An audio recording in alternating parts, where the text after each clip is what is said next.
Hello. Today I want to briefly describe the German General Staff, or in literal translation from the German, the Great General Staff. This existed from the creation of the German Empire in 1871 to some months after its collapse. Originally a full-time body at the head of the Prussian army, it was established informally in 1807 after the Prussian defeat in the Napoleonic Wars, and was only formally established in 1814, as Prussia regained its independence and the defeat of Napoleon seemed to draw nearer. Its role was extended to cover the German army as a whole after the creation of the Empire in 1871, and it was formally disbanded in 1919. It was a full-time professional organization that was responsible both for planning for war, training, organizational preparation, and the conduct of operations.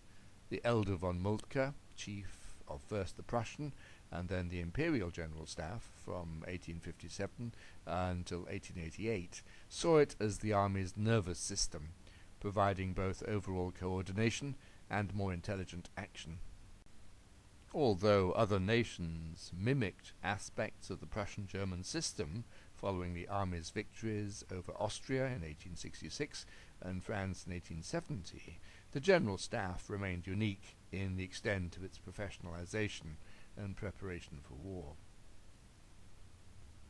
The main elements of the General Staff system were professional training of a small number of staff officers and the importance given to those officers in the administration of war.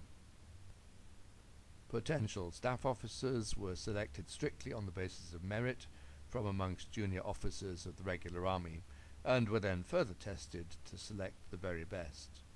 Those deemed worthy and sufficiently dedicated were then attached to the General Staff for the rest of their careers, although they normally alternated periods of service with regular regiments with the General Staff. All officers in the General Staff wore a distinctive uniform with a red stripe down the side of their trousers, and were so easily recognized. In theory, staff officers became so completely imbued with the ideas and principles of the General Staff that in times of war they could provide correct advice to field commanders and, if needs be, function relatively independently in response to local circumstances, because they knew what the overall objectives and strategies of the General Staff were. If a field commander refused to take the advice of the staff officer assigned to him, then the staff officer was able both to appeal against the commander's decision to those in higher authority, and to register his opposition if he thought that the commander was embarking on action which endangered the overall policies of the General Staff. This meant that there was an effective check on incompetent field commanders who, as in most of Europe, were normally socially eminent aristocrats. Experience taught commanders that it was generally easier to comply with the advice of their assigned staff officer. This check on aristocratic officers marked off the German army from most other armies of the time. As the General Staff developed, it extended its areas of expertise.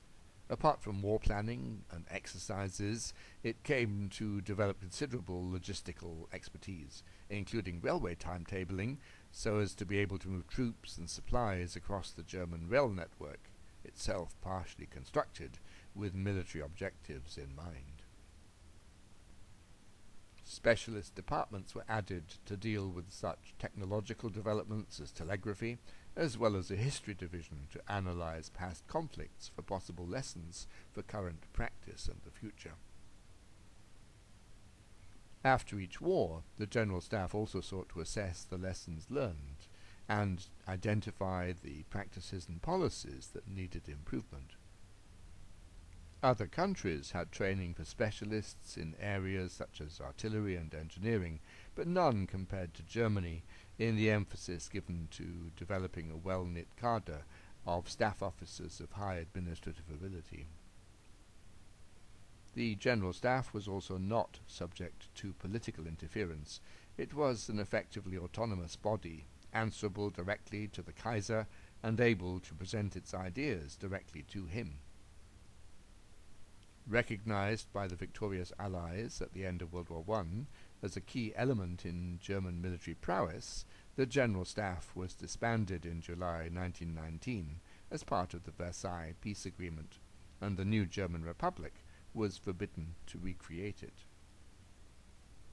In the event, however, the last chief of the Imperial General Staff, Major General Hans von Sicht, was able to recreate a new General Staff in disguise within the Republican Army's Human Resource Office, the Troop Office.